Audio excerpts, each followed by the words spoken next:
just ended. Really faint, really faint. That's what I say. I say that to when I speak with Martin because I'm in Turkey and there's yeah. I guess it should also be happening here now because we're in the same time zone.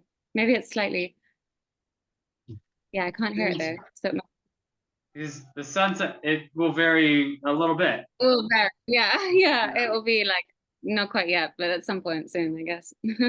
Yeah. Oh, there we go. Can you hear that? Yeah, yeah. A little bit, yeah. Yeah. I will close the door for the sake of the recording then. Mhm. That's Manger Square then, right?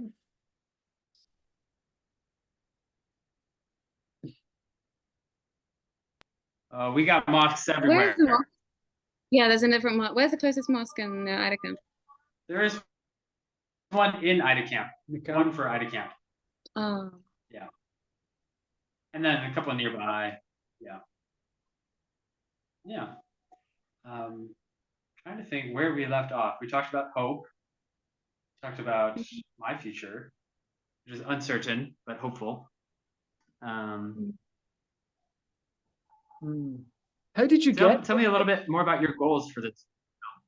About the what, sorry? Tell me more about your goals for this film.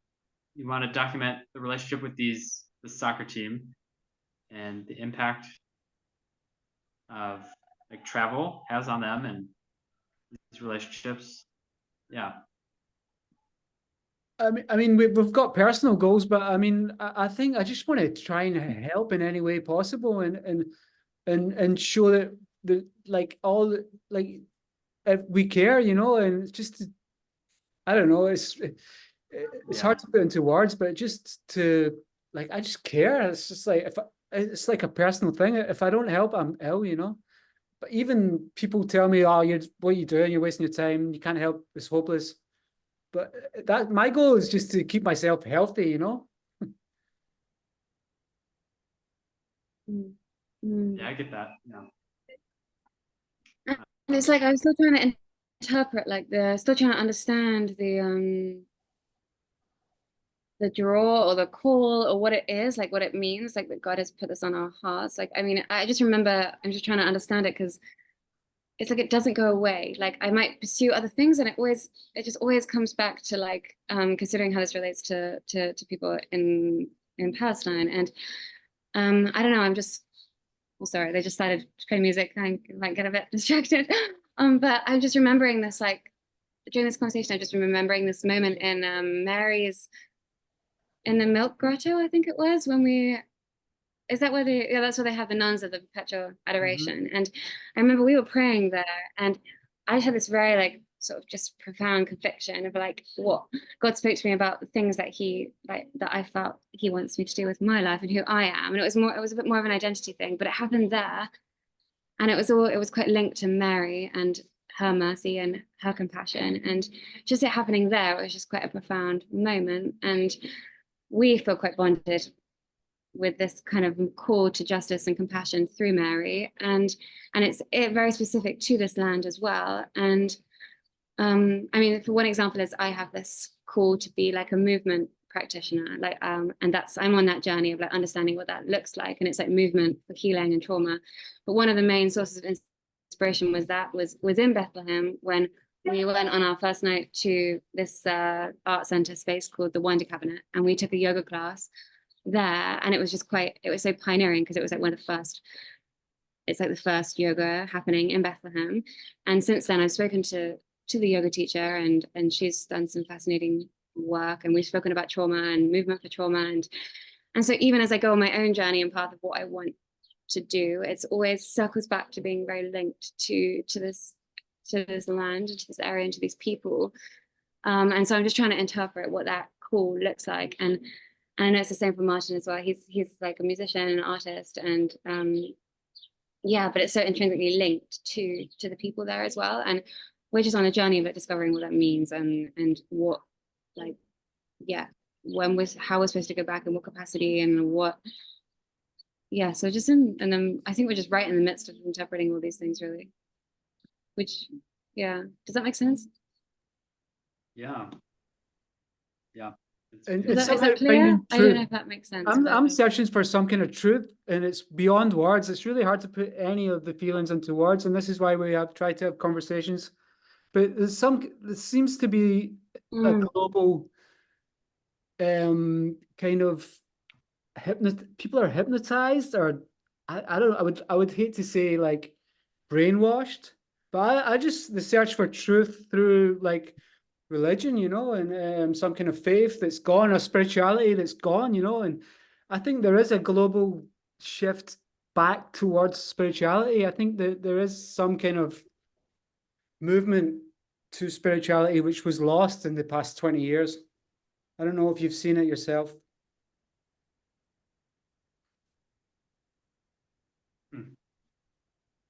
I'm not sure I could corroborate that. Not in a position to confirm or deny. It does seem that the world is less, certainly less and less religious, and maybe less connected to traditional forms of spirituality. And maybe there are new ones like New Age stuff of growing popularity. I don't know. I mean, living here for 3 years kind of skews that because people here often have kind of spiritual or religious experiences or reasons for coming.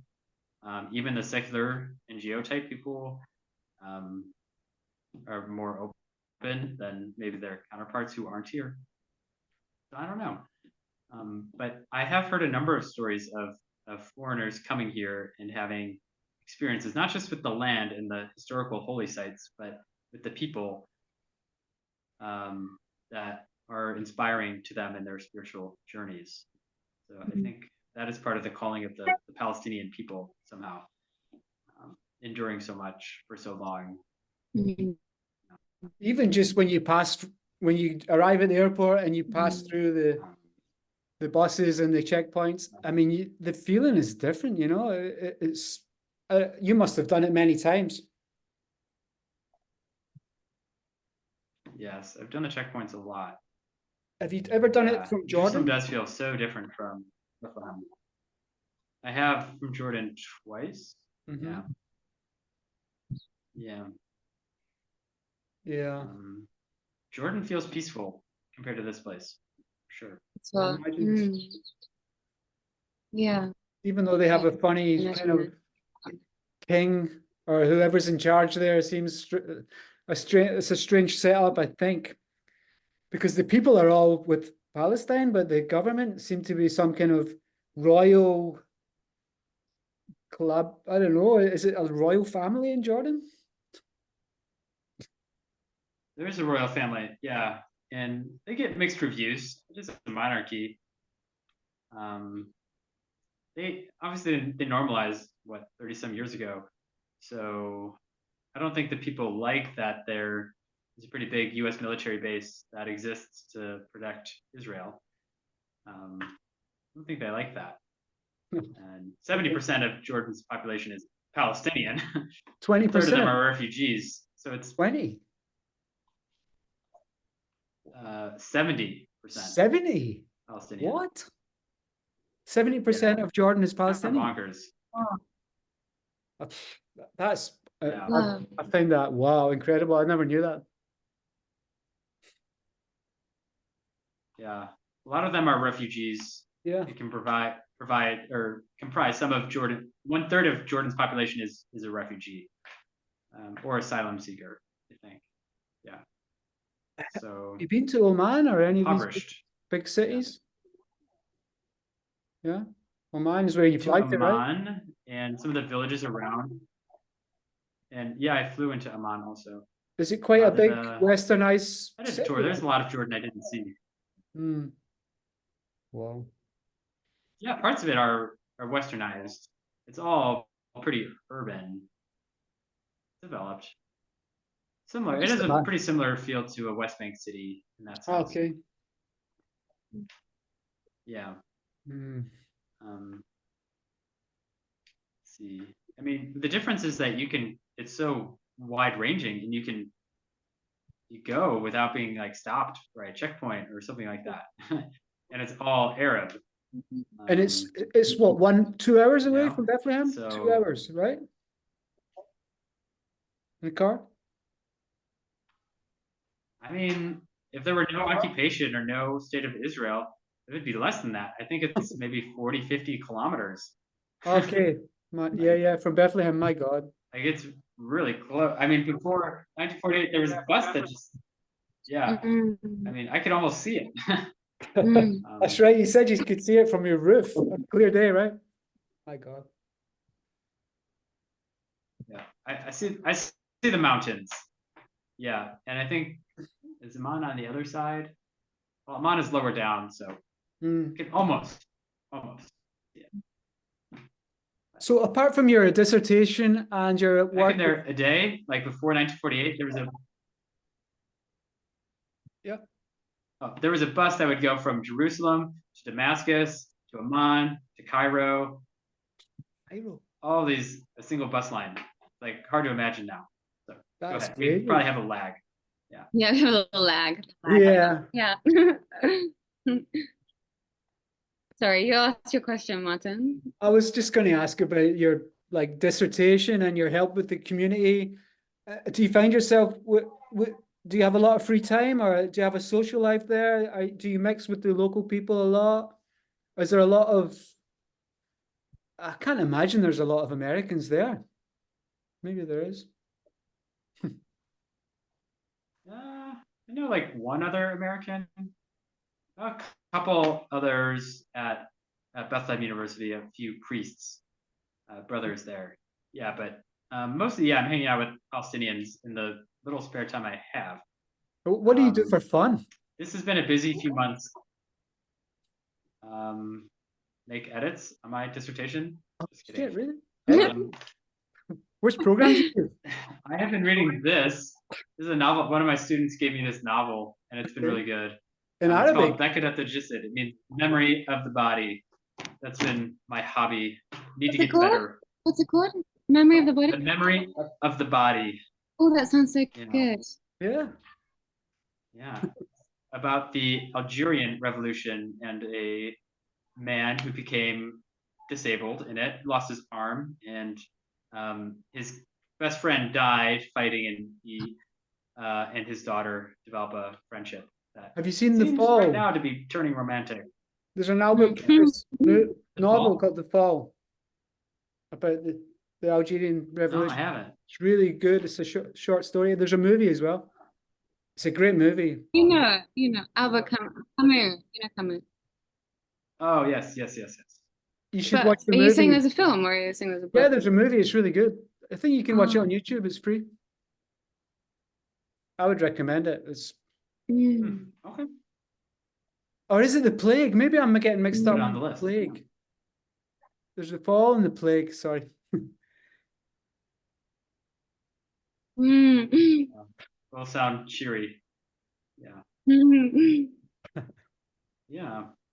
What's that quote, that Emerson quote you have on your WhatsApp? I'm just trying to find it. What does it say again? I think it says unless I've changed it, the true romance the world is waiting to realize is the transformation of genius into practical power. It's good. Yeah, yeah. So good. I remember seeing that when we were reading that when we were in Bethlehem, and yeah, it's so beautiful. Yeah. Yeah. Say it one more time. The true romance the world is waiting to realize is the transformation of practical power of genius into practical power. Mm. It's at the end of his essay called Experience, which is kind of in the background is his loss of multiple children.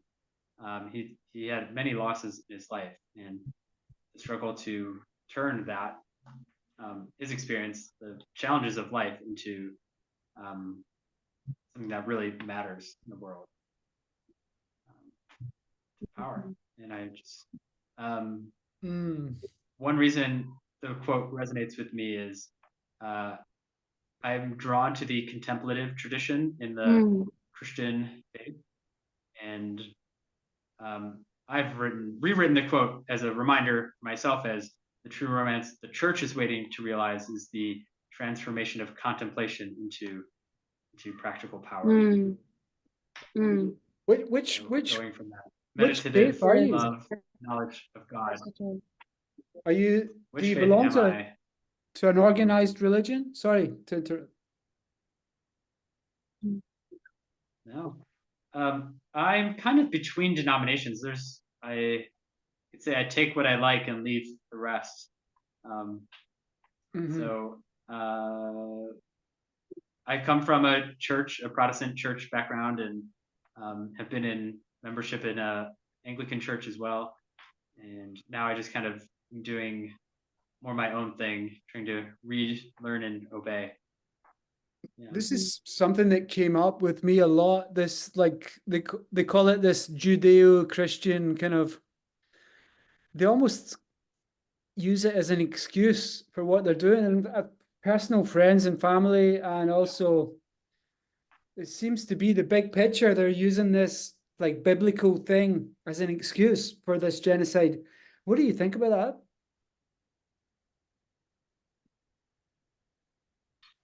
I think it's tragic.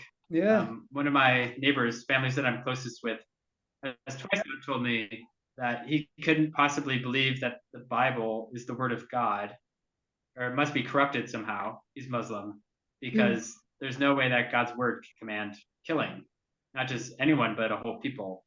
The way it seems that God commanded Saul to kill all of the Amalekites and punished him for not having done that sufficiently. That's like 1 Samuel 15, I think. Yeah, it's a major stumbling block, and part of me finds that passage challenging in a good way, beautiful. This invitation to complete obedience, but the object of that obedience is really hard to accept. What did you say to that guy, the guy in conversation? It's come up twice, and I've just said, I really understand.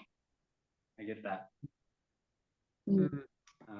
I could talk about Quranic verses implying the need to kill also, but that's not really the kind of debate I like to have. Try to stay more on the positive side. And I'm very much still thinking through how to address that. I might invite him to read the story of the Amalekites. I think that's the right move, because there's a lot more in there than just a call for genocide. But I mean, if you think about cultural differences, contextual historical differences, that was kind of the nature of life, kill or be killed, might be able to justify it. Or you can think about the writers of the text, how they made sense of their world and what they needed to do to survive. Projecting that onto God is a possibility. Is there one like it might be a challenging question, but is there one scripture that's been like that's come back over and over and over again recent, like in these kind of over these several months since October 7th? I feel like there is, but which one is it? Or a couple or a few. I used to talk a lot about Psalm 46. Makes war cease to the ends of the earth. He burns the shield, shatters the spear. What is it?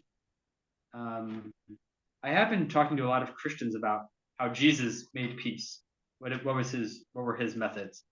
Did he ignore the occupation of his day, or what was he doing? And that has generated some good conversations. What's a particular one? Well, I used to have a lot of conversations around prayer at the beginning. So when Abraham was interceding to God to spare Sodom and Gomorrah, and he seemed to succeed for a while in lowering the requisite number of righteous people. Muslims have a similar story, but it's about the number of times you're required to pray every day. So thank God it's only 5 instead of 50. And thank Abraham. So that story has a lot of resonance. I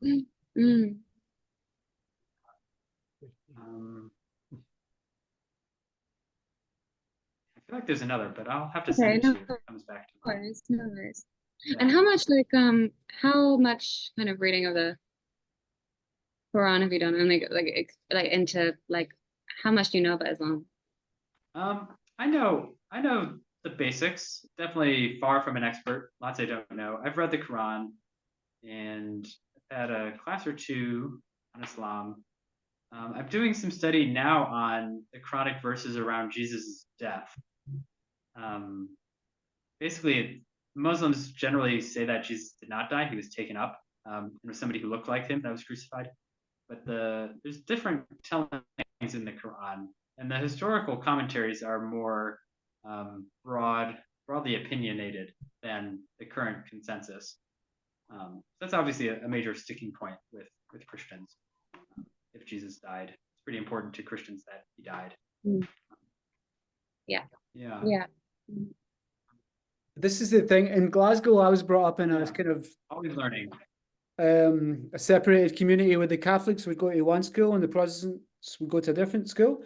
And you realize that the story is the same. I'm sure with Muslims and Jews, they're like cousins. It's pretty much the same story. But the thing that Catholics and Protestants disagreed on was the virgin birth. How do you know about this? Like the Protestants don't believe in this. Is that right? Am I right? Did you say that again? I didn't quite hear that. Like the difference between Catholics and Protestants is to do with the Virgin Mary. Yeah. They believe in the virgin birth. They don't believe in like Lord, like honor, like you know, like kind of worshiping Mary. Right? How would you describe it? You can probably describe it better. A lot of Protestants are concerned that Catholics pray to or worship Mary. That's not my view. Protestants should affirm the virgin birth and maybe not the immaculate conception. That can go either way. If Mary was like kind of perfect herself. They also will disagree that if the perpetual virginity, a lot of Protestants don't buy into that. But and here, there is a lot of Mary devotion among the Catholic and Orthodox. So it is a dividing factor. Just like some Muslims will tell me, oh, the difference between Christians and Muslims is Christians don't believe in Muhammad. Catholics will tell me the difference between them and Protestants is that Protestants don't believe in Mary. Yeah. But it's even great. the Muslims affirm the virgin birth. So and what in my view, it should be more of a source of unity. Yeah. Yeah. And Mary's like, yeah, isn't it? And then what go to they I don't know, it says that on the writing on the wall. It says like Muslims come here and yeah, I remember that standing out. Like Muslims come here to pray to Mary and or connect with Mary. And I like that. Yeah. Yeah. I'm always trying to correct Protestants that asking Mary for prayer is different from praying to Mary, and it's not a form of worship. There's a difference between devotion and worship. Yeah, exactly. But, yeah, that really is. And I just have this undeniable connection to Mary. Like as soon as I picked up my first Bible, like when I didn't know anything about Christianity, like I remember like just feeling like the Holy Spirit so strong in the words of like Mary, you know, took all those things and treasured it in her heart. Like that line that's repeated a couple of times in the scripture about Mary took all these things and cherished it all in her heart. And I just related to that so much as someone reading the Bible for the first time. And ever since then, I've just like felt so close, like just as affinity with me. And some of my Protestant like friends have just been like dissuaded me against it, but it's just one of those things which I know is from God. So yeah, forget them. Yeah. Sorry, that's a bit like a tangent, Mary tangent. Did you go up to Deir Emmanuel when you were here? Did I tell you about this place? Deir Emmanuel. What was it called? Deir Emmanuel. It's like Emmanuel Monastery. It's a French Benedictine. Okay, I'm gonna show you this. This is an icon painted on the wall right by this monastery, like the separation wall. I don't know if you can see it. Is that Black Madonna? See Mary at the top. But she's wow. Okay, that's beautiful. I love it. Mary weeping over a hole in the wall. through which you can see Jerusalem. Wow. Where is that? Wow. Where is that Wow. exactly in Bethlehem? Wow. It's in Bethlehem. If you're at the 300 checkpoint where the cars go through, Mm-hmm. you walk all the way up to the wall and turn right, and you walk down the wall maybe 200 meters, and there's a monastery, and this is painted on the edge of the wall. Okay. Mm. Yeah. We'll meet you there before I'll Christmas, send you okay? an article. Yeah. Yeah. Before Christmas. I think we have to come. Yeah. I'm going to be back. I'm just like we were supposed to be there, and we're just not sure if it's first of all if it's safe or appropriate, or. But I really feel like I have to come back.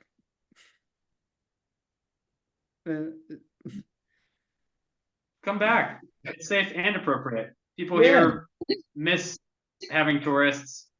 Mm. I was talking to some friends in the States who say Palestinian Americans are sometimes concerned about people going to their country while they can't. And surely it is harder for Palestinians anywhere to get back here. But Palestinians here, I think, would generally be glad to have sympathetic visitors come. I've been told I wouldn't get through the See. checkpoint because I've been quite vocal on all these stupid social media places, and I've been told I won't get through. I won't get a camera. They'll detain me for speaking out.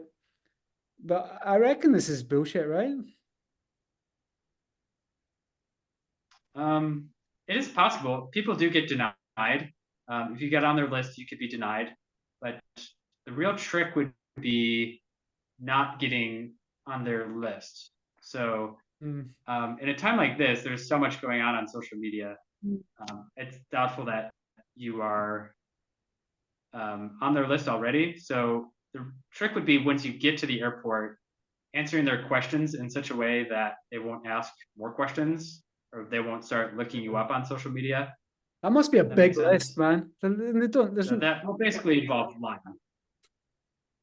I mean, I even thought about it. I had my rosary beads, and I was wearing the rosary beads, and I was on a pilgrimage, but yeah. Mm.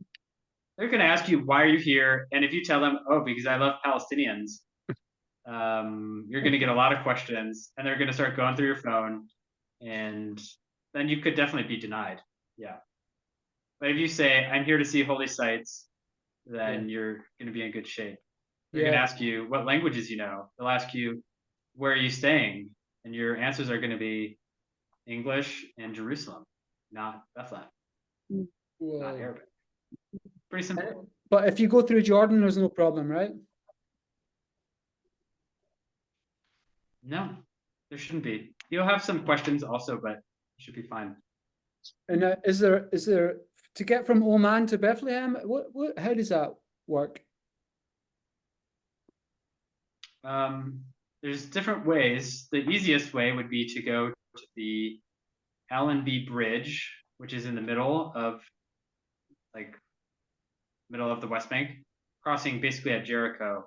And once you cross through, you can take a service taxi either to Jerusalem or straight to Bethlehem.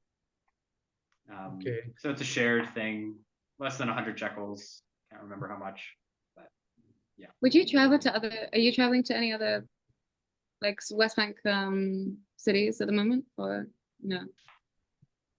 So it's a good question. I don't really have the time to right now. I go to Jerusalem sometimes, and that's fine. I think most days I would feel safe going to Hebron or Ramallah. Nablus is not recommended. Definitely not Jenin. But you would definitely want to expect delays. It can take hours to deal with these flying checkpoints and stuff. So, like my students will come from these cities and say, "Yeah, I just took all day or whatever." That's what Baha and Nadim have said, right, Martin? Yeah, they got held up, or One more time. Yeah. I mean, they just might start checking every single car that goes through. Or they might close a checkpoint for a while. You really don't know. So you definitely can, but probably not just for not for a fun day. And what off, about for probably. people like, I'm thinking about Miriam and her sisters lives in Nazareth. So in Israel, like how does, and she is it unlikely she would have been able to, and she's in Bethlehem. So it's unlikely they would have been able to meet, right? Since October 7th. If she's from Nazareth, she probably has an Israeli ID. Yeah. So she can come and go from the checkpoints in and out of the West Bank as she likes. Okay. Yeah, earlier in the war, things were more on lockdown, but now, no, people from the north come and go as they please. Mm. And how are people, I mean, But then like, could sorry, for example, people no, like you go, Miriam, you go. they were working, she was working in the hotel now. How are they getting by? They've had no work for 7 or 8 months. Are they just coming together and helping each other out? I mean, there must be a lot of poverty like before, but now it must be quite chronic. Are the people just helping each other out? Yeah, it's definitely poverty. Yeah, people helping each other out, taking loans when they can, dipping into savings, sometimes selling things, and just living really simply. This Mm. is what Yeah. this is one thing that I noticed, that there's Um, nobody on the street in in Bethlehem. There's no homelessness. There's no. It's not visual. The poverty is not in the street. I mean, you can tell that people don't have much, but it seems like this community is very strong. Am I right there? Is it the people are just all together somehow Yeah, because they've got no choice, probably. yeah. I mean,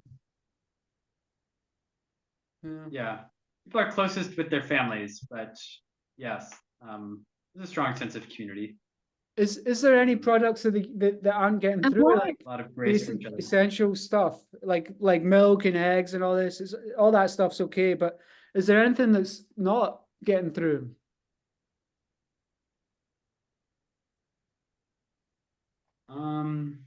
To the West Bank, I'm not aware of any supply changes. Okay. I think there's all the same conditions of heavy taxes to Israel and stuff like that, but I haven't noticed anything not coming. Yeah. Right. And why do you think somewhere like, so our friend, yeah, Mariam, she worked at the Waldorf Hotel, and the gallery. And why do you think that they haven't supported The workers. like offered any support if they have a lot of like if Banksy and stuff, it's quite a lot of like there must be money there, right? But I wonder why they haven't been offered support. Yeah, I can't speak for them. I can say that is kind of a standard. A lot of people are without pay and work right now. So the hotel seems to open when a tour group books it in advance, but that's not with any regularity. I'm sure that's maybe once every couple weeks. Yeah, I don't know their economic situation. I'm sure they You'd have think savings of some sort. artists like would be very wealthy and would be able to pour a lot of money into it. I mean, you'd think, but yeah, Yeah. I don't know. Mm. I should probably go in a minute. I know, Lola, you've got to be hungry by now also. Yes, I am a little bit lightheaded. Yeah, let's we should probably we should probably pause there. Yeah. Thank you, Kevin. Thank you so much. Um, I really hope we can speak again soon. Thank you. Yeah, let me know. When you're here too, be glad to connect and happy to support you all however I can. mhm. Yeah. Thank you so much. Look after yourself. God bless you. Mhm. Blessings. Yeah. And well done for like everything you're doing and the courage and resilience and faithfulness and yeah. Mhm. Thank you. Same to you. I'll look forward to hearing more about Turkey next time too. Yes, a very interesting experience it's been. Yeah. Yeah. Yeah. Mhm. Yeah. All right. Bye. Take care. Ciao. Ciao.